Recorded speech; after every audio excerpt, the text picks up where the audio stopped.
laws like that exist because of one terrible incident. Let's watch that.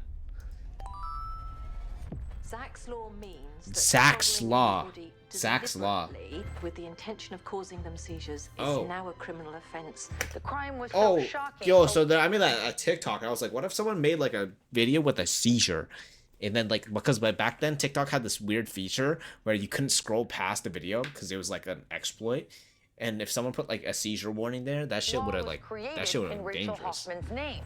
Innocent people were poisoned to death for no reason. Some laws were created in moments of panic. Something went wrong and people scrambled to make a law to prevent it from ever happening again. Today we're doing a deep dive into laws that only Wait, so they did that crime and they just got away with it because the law didn't exist? Incident. We'll start with the lighter stories. We are not live. You are low-key schizophrenic. Oh. And save the worst for last. My goal is still the same, guys, to increase the number of videos I put out without sacrificing quality. You got no internet this whole time? So Fuck. it would mean the world if you subscribe, and I promise to do my very best that I can. Dude, for you. I'm just looking at a sure blank you screen right are now. Awesome. Rachel's Law.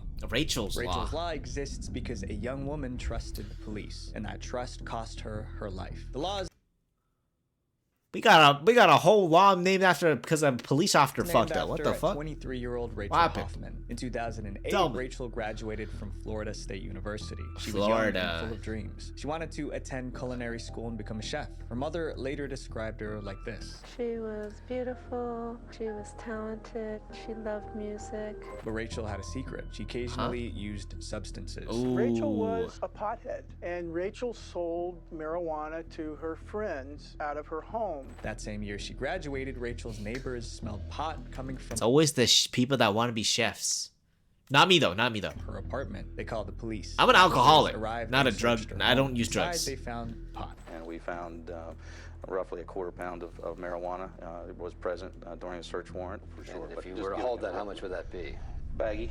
A bag. Rachel was arrested. She was facing a possible prison sentence. That meant her dream of becoming a chef was a risk. She was desperate for a way out. That's when the police made her a dangerous offer. Rachel was What? given two choices. She could fight the charges in court and risk prison, or she could work for the police as an informant. Afraid of losing Oh, I don't know, man. That informant shit seemed a little sketchy. everything, Rachel agreed to That's go not my on the area, run. area of expertise. 2008, Looking at. detectives gave her an assignment. Police were investigating two suspected drug dealers, but they didn't have enough evidence to arrest them. That's where Rachel came in. They asked her to pose as a buyer. She would meet the suspects in a park and purchase substances from them. Rachel was nervous, but detectives assured her that she wouldn't be alone. They promised that 18 officers would be nearby watching 18. We are just lying. the park. Once the deal was done, police would move in and make arrests. Then Rachel would go home, make dinner for her friends, or go to a movie. The detectives gave Rachel $13,000 and put a listening device in her purse. She was now part of an undercover operation. Holy Somehow, shit. Rachel Hoffman ended up on the front lines of the biggest drug bust in the history of Tallahassee's police department. On the day of the meeting, Rachel met the suspects at the park, but they had a different plan. The suspects told her to follow them to a new location. Police tried to warn Rachel shit. not to go, but technical issues prevented her from actually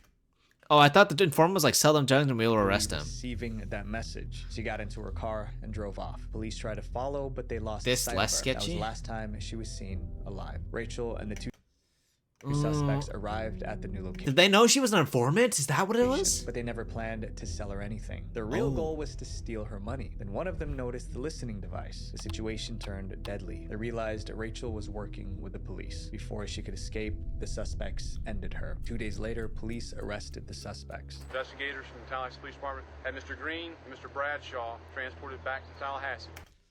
Don't do drugs, guys. It'll lead you down a footpath, man. They Like, led us holy. to Miss Hoffman's body. She is deceased. Both men were sentenced to life in prison. Rachel's tragedy caused outrage nationwide. Many people questioned how a young, inexperienced woman was sent into such a dangerous situation. The answer was obvious. At the time, there were almost no laws protecting police informants. That needed to change. The crime was so shocking, a law was created in Rachel Hoffman's name. In 2009, Florida What is lawmakers Rachel's passed law? Rachel's Law. The law requires police to explain that cooperation does not guarantee reduced reduce charges. It also Oh. sets strict limits on how informants can be used. And before anyone agrees to help the police, they must speak with a lawyer. The law can't undo what happened to Rachel, but it helped thousands of informants understand the risks before saying yes. This next law was created because of ordinary people taking Tylenol. The Tylenol. Who just drinking Tylenol by the bottle? In September 1982, Oh, I love Tylenol. Chicago went into panic mode. 7 people passed away after taking ordinary pain medication. Oh, what the fuck? Never mind, that's my Bad bad. luck or a mistake. Someone did it on purpose. By the time the truth came out, officials realized a new law was the only Doctors way are to just stop this from happening. prescribe- In the early 1980s, Tylenol was the most They were putting fake Tylenol. It like in the thing, it was pain like, relief yo, I got in America, delay. but it had a dangerous flaw no one noticed. At the time, Tylenol bottles had no safety seals. There was no foil and no plastic wrap around the bottle. That meant anyone could open a bottle, swap out the pills, and close it again, and no one would ever know. For years, that risk went unnoticed until Not one day touch in the September tampered bottle. 1982. That morning, a girl named Mary woke up with a sore throat. 12-year-old Mary Kellerman was a student at Jane Addams Junior High. No way, it happened at a school. Schaumburg. And according to school officials, she had a cold. To help her feel better, her parents gave Oh, her a her Tylenol parents. capsule. A few hours later, Mary collapsed. She didn't survive. At first, I no see one some knew of them why she bottle- passed away. It Yeah. felt so random, but it was not an isolated case. Later that day in Chicago, Adam Janus developed a headache. He took Tylenol. Moments later, he passed away too. Then Adam things Janus. became even worse. When Adam's family heard the news, they gathered at his home to grieve. His brother Stanley was there, along with Stanley's wife, Teresa. While they were mourning, both of them started to feel sick. Since they were at Adam's house, They took the found a bottle of Tylenol. Tylenol. His brother and sister-in-law were so upset by his death that they went back to the house and took some Tylenol from the same bottle. A few hours later, Stanley and Teresa were rushed to the hospital. They both No passed away. way. Over the next few days, 3 more people across Chicago took Tylenol. They all passed We didn't have like we didn't have like a drug test away like, to see almost what's in the immediately. system back in total, then too, 7 right? people passed away within a 3-day period, all under mysterious circumstances. Police launched an investigation. They quickly noticed one thing all the cases had in common. Every victim took Tylenol right before they passed. Local news picked up the story. People are dead, and another Yo, is said I in want critical Tylenol. condition tonight. One of the victims took the pills. It's he like a bought to painkiller, his you home. know. Panic spread fast. Hospitals were flooded with calls. The phone has been ringing off the hook at Rush Presbyterian St. Luke's Medical Center in Chicago. It's the regional poison control center for the entire Chicago area. Anyone who took Tylenol feared they might be next. Luckily, investigators were able to recover the victims' bottles. They tested the capsules. The results were clear. Every capsule in those bottles contained potassium cyanide. Potassium! Consuming a small amount can be fatal, but those pills contained nearly 3 times the amount needed to end something. What? The police immediately warned the public. Instant death. Up and down residential streets, warning all the citizens about the Tylenol danger. Police struggled to find a pattern. The contaminated pills came from different factories and were sold in different pharmacies around the Chicago area. After investigating, the police reached a conclusion. Someone likely opened random Tylenol bottles in local stores. When no one was looking, they removed...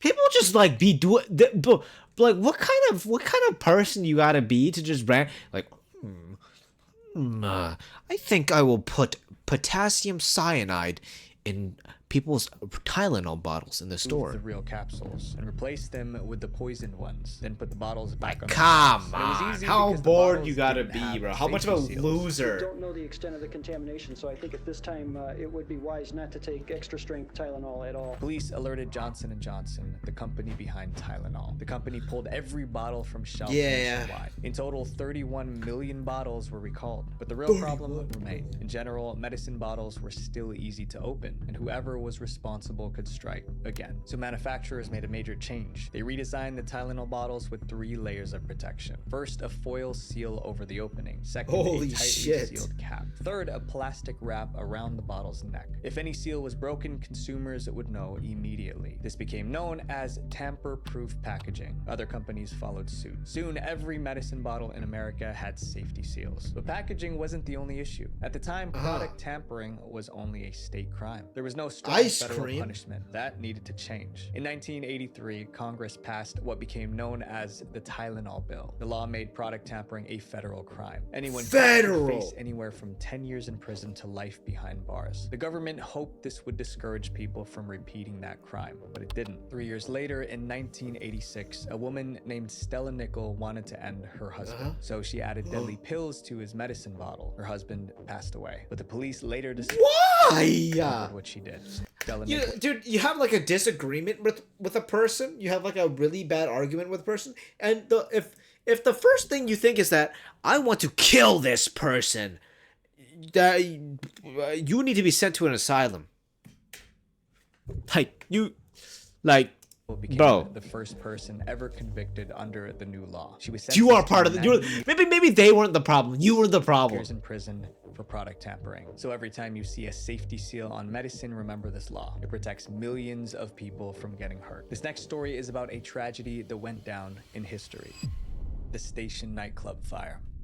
Today, every nightclub in America has sprinklers, but in the early 2000s, many clubs didn't. Back then, sprinklers were not even required by law. One night, more than 400 Because like they shoot fire and shit out of the stage. into a nightclub without sprinklers. What followed was so tragic, it changed fire safety laws forever. In 2003, the Station nightclub in Rhode Island was I wasn't very born popular. then. It was owned by two brothers. Like many club owners, they wanted to keep noise from leaking outside, so they installed foam padding on the walls to absorb sound. That solved the noise problem, but But it it's also created flammable. a much bigger one. The foam lining the walls was highly flammable. But it was also made of polyurethane, a highly flammable petroleum-based material. It was installed all around the stage and the dance floor. But the club owners didn't see it as a serious risk. Over time, the club grew even more popular. Uh-huh. In 2003, a rock band called Great White booked a show there, but one critical detail was overlooked. Great White was known for putting on a pyrotechnic display during their performance. Oh, and it fucking lit up the wall. Oh my god. Excite crowds. But fireworks meant sparks. Using pyrotechnics inside a foam-lined nightclub was extremely dangerous. On the night of the show, the band's tour manager set up the fireworks. They were placed directly behind the stage. By 11 p.m., the band was performing. About 462 people were inside the club. That alone was a serious problem because the legal capacity was only 404. As the band played, the tour manager lit the fireworks. Sparks shot into the air. The crowd cheered. They had no idea what had just started. Yeah. Sparks instantly ignited the foam on the wall behind the stage. Flames spread within seconds. At first, some people thought it was part of the show. Then smoke began filling the room. That's when panic set in. Everyone rushed toward the front door. The building actually had 4 exits, but most people didn't know that. They got into the club through the front door, so they all tried to leave the same way. Many never made it out. By the time firefighters arrived, it was too late. Hundreds were injured. More than 100 lost their lives. The authorities launched an 100 people? investigation. They Fuck. identified one major issue. The nightclub had no sprinkler system. Sprinklers would have put out the fire, or at least contained it long enough to give everyone time to exit safely. Authorities made That sure way it could sprinklers are never everywhere happen again. now. In the months that followed, new fire safety laws were created. First, I wish my house had pretty clubs sprinklers. were required to install. Now that should go off all the time though, because my mom be like, she'd be trying to cook, and that shit be smoking everywhere, bro. My sprinkler would be perma. Sprinklers. Flammable materials had to be removed from walls and ceilings. Emergency exits had to be clearly marked and well lit. Limits were placed on how many people could be inside at one time. Fireworks were banned in indoor venues unless strict safety rules were followed. Every one of these rules came from that tragedy. That night, 462 people went out to enjoy live music, but more than 100 never came home. Up next is the story of a woman who made a fatal mistake. Rowan's Law. Rowan's Law requires young people to get medical attention when they're not feeling well. At first, that sounds strange. What? Well, why is that a law? There was a club fire in the Philippines that had 162 fatalities for the same reason fireworks was law. Okay, like, do we need the fireworks? You know, we don't really need the fireworks to get high. You know, if your music's good enough, you don't need the fireworks. You know. 17-year-old Rowan Stringer. In 2013, Rowan Stringer was a high school student in Ontario, Canada. She was also the captain of her school's rugby team. Rowan's friends and family knew how much she loved the sport. She really enjoyed it. She really, she was always coming home and talking about how many tackles she had.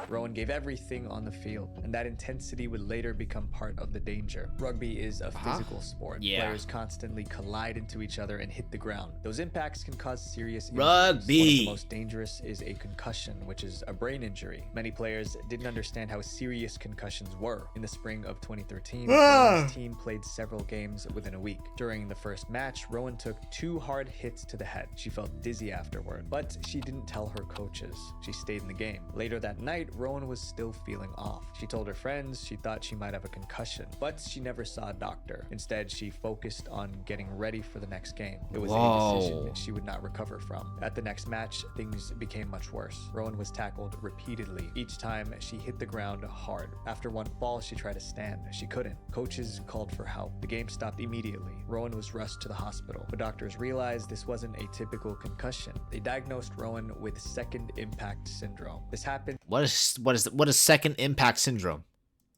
Okay, this is kind of when Rowan. a second concussion occurs before the first one is healed. That's Rowan's that fault. could be fatal. Yeah, but Doctors yeah, it is her fault. But that's why they made the law, you know. everything to save her. They couldn't. Rowan's family was devastated. But the tragedy revealed a much larger problem. Most young athletes didn't understand the risks and symptoms of concussions. And because of that, many injuries went unreported. Rowan's family refused to let her passing be meaningless. I would never want to see this happen to another family ever again. So our goal is to really make sure that we prevent that. They shared Rowan's story with lawmakers in Ontario. And in 2018, the authorities passed Rowan's law. So Ontario will become the first jurisdiction in all of Canada to pass concussion legislation. The law made concussion education mandatory. Coaches, athletes, and parents had to learn the risks. It also set strict rules. If a concussion is Look, I thought it was. Oh, I thought they were athlete faking must 6 leave the shit. game. Yeah. No exceptions. They can only return after a doctor clears them. Because of this law, winning is no longer Rugby's at the super top popular priority in health Canada risks. too. The laws we've talked about so far happened I because helped of run tragedy. the But this next team. one was created because someone made a dumb In high school. mistake. The exploding whale law. And then I became a bum at 1970, university. Oregon passed a very specific law. Do not Oregon. use explosives to blow up dead whales. Why in the Oh, it's because they keep fucking like a lot of gas in them, right? Because it But already happened once. why would we do that? Someone Why would we? blew up Oh, a dead whale. The whale. result was a disaster. Oregon has a long coastline. Miles of beaches stretch along the Pacific Ocean. But beaches come with one constant problem. Marine animals sometimes wash up lifeless on shore. Usually they're small and easy to deal with. They can be tossed back into the sea. But sometimes something massive washes ashore. And when that happens, getting rid of it becomes a serious problem. That's what Oregon faced on November 9th, 1970. That morning, a massive dead whale washed up on the beach. It was about 45 feet long and weighed nearly I had never 8 seen a tons. dead It whale was far too anywhere, large to move. bro. Like how would you? So it stayed where it landed for days. As the whale decayed, the smell became overwhelming. People could smell it miles away.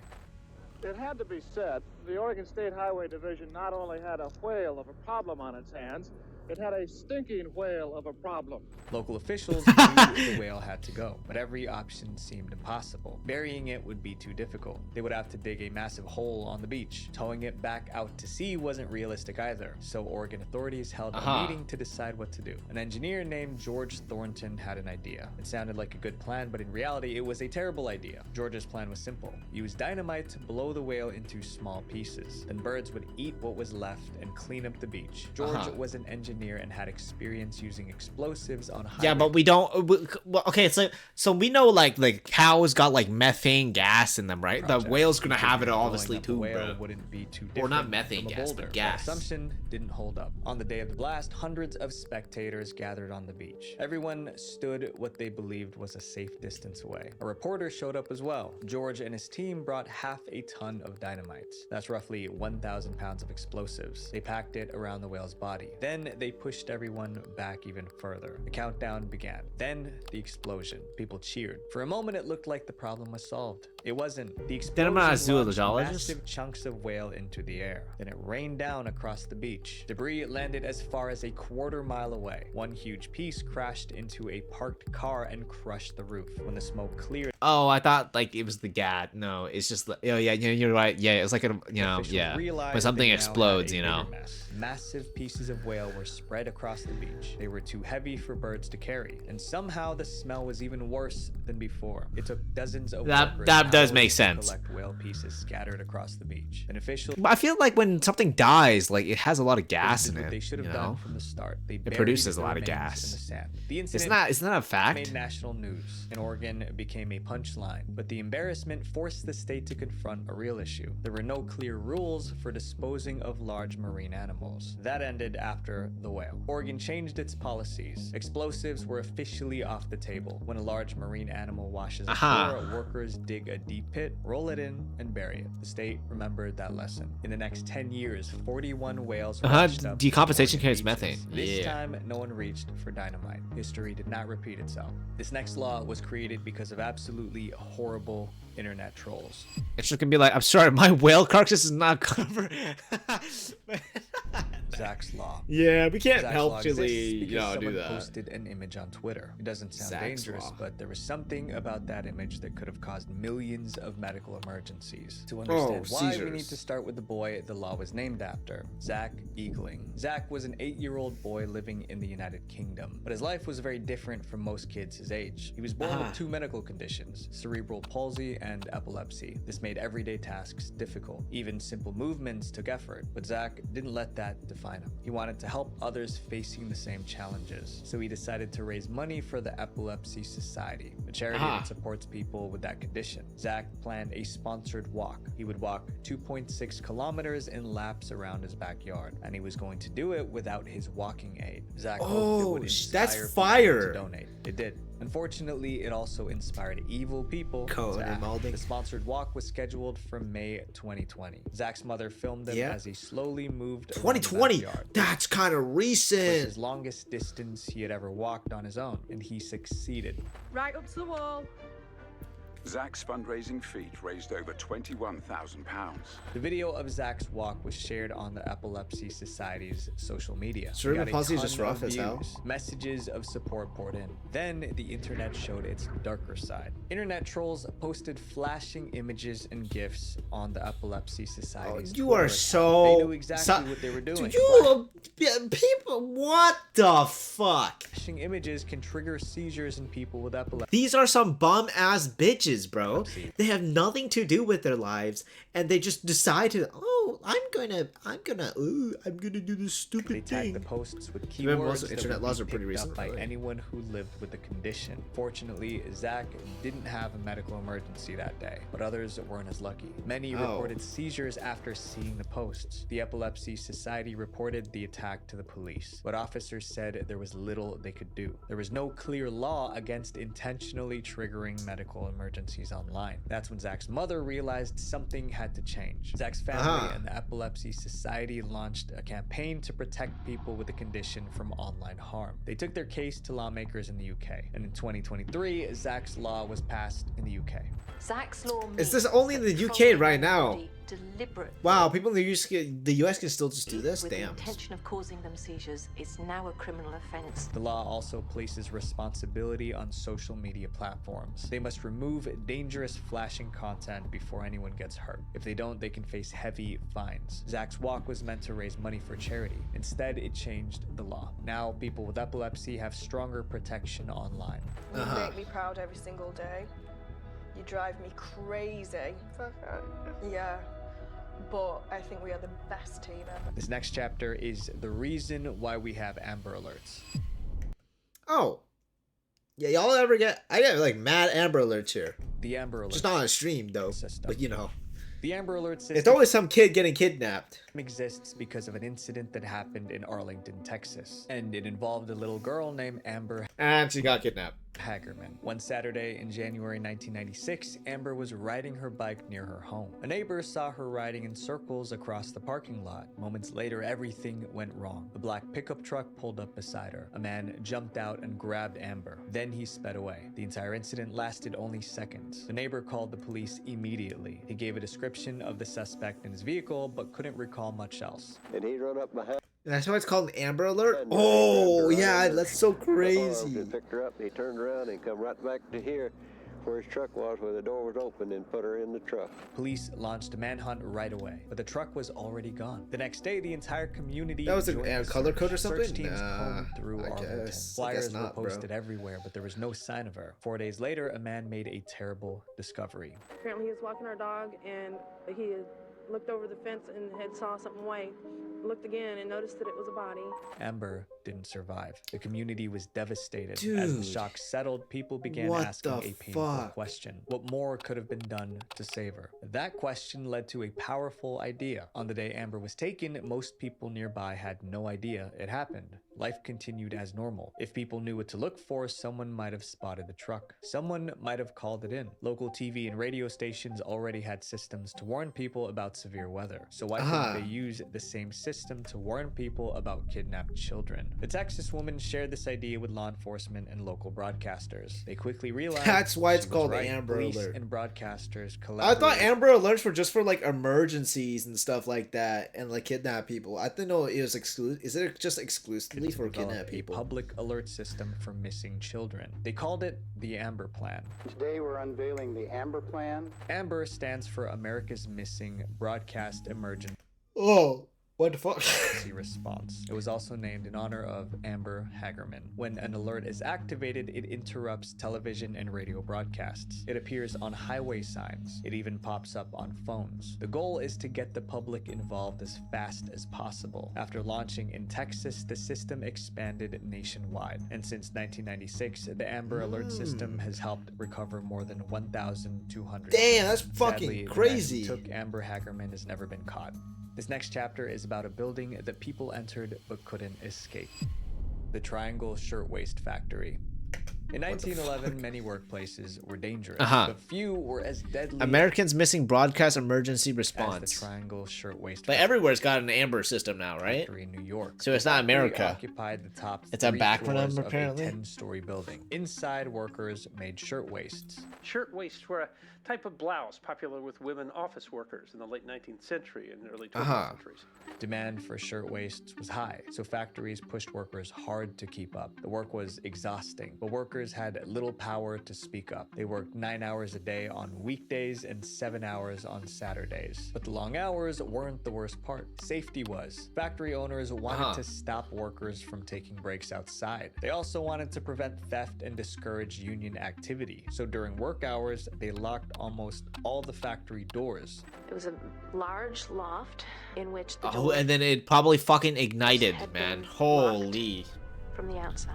Those locked doors created a serious risk. If something went wrong, workers couldn't escape. And on March 25th, 1911, Oh the my disaster God. finally happened. Around 4:40 p.m. that day, one of the factory workers smoked a cigarette. Then they tossed it into a bin. This was a factory that made clothes, so the bin was full of fabric scraps. The material caught fire That guy's a fucking jackass. in seconds. Hundreds of workers That guy's rushed to so the fucking exit. stupid. Most of the doors were locked. Onlookers out for a weekend stroll in nearby Washington Square Park watched in horror. A few workers managed to escape, but for most, help arrived too late. By the end, more than 100 workers didn't make it. The city was left grieving. This fire really shook people up. You know, the city was so guilt-stricken that maybe we were somehow responsible. The families blamed 2 people. Factory owner Max Let me put the Blank, flame. Yeah, like who fucking along hell. with his partner Isaac Harris, was accused of locking the factory door. Both men were taken to court, but a jury acquitted them. The public Not guilty? was outraged. Labor groups protested in the streets. Not Thousands guilty? joined funeral marches. People demanded better safety for workers. Not? They kept pushing until they got it. Between 1913 and 1914, New York passed nearly 60 new safety laws. Buildings were required to No have clear guilty? exits. Fire escapes had to be strong and usable. Doors could no longer be locked during work hours. Factories had to be inspected regularly, and fire drills shit became cooked? mandatory. More than a century later, those laws Not are still being guilty? enforced. They shaped modern workplace safety. Oh my God, I was about to say standards today. Worker safety is now treated as essential, but it took a tragedy to make that happen. Every safety warning, My God, every he's gonna say seal it. on He's a gonna bottle, say it. every alert on your phone. They exist because someone paid the ultimate price. So the next time you think, Yes. remember, it probably isn't visual venture. W So we video, talked about W laws video. created by one incident, but there is a whole nother world of bans out there. I made a nearly 2-hour deep dive into movies, documentaries. W video. Yo, shit cooked.